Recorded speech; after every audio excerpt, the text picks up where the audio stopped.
ধর্ম যার যার, রাষ্ট্র সবার।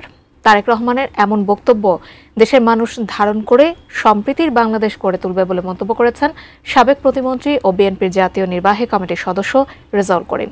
তিনি বলেন, বিএনপির আমলে কোনো হিন্দু পরিবারের পূজা করতে কখনো কোনো অসুবিধা হয়নি।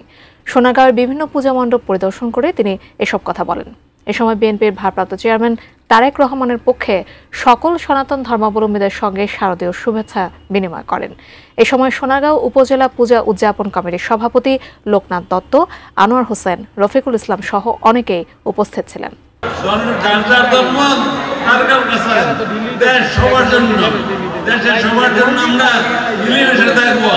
হিন্দু, খ্রিস্টান, বৌদ্ধ, বিহার যারা আছেন আমরা সবাই একসাথে মিলেমিশে থাকবো। কোনো রকমের ষড়যন্ত্র চলবে না। ষড়যন্ত্র করার চেষ্টা করতেছে বিভিন্ন জায়গায়। ষড়যন্ত্র একজনে করেন, বিভিন্ন লোকের নাম দিয়ে দেন। আমরা ক্ষমতায় ছিলাম, নেত্রী বেগম খালেদা জিয়া ক্ষমতায় ছিল, তার আমলে হিন্দু বাইরে কোনোদিন অসুবিধা হয় না, কোনোদিন অসুবিধা হয় না। আপনারা শান্তিতে থাকবেন, ভবিষ্যতে শান্তিতে থাকবেন।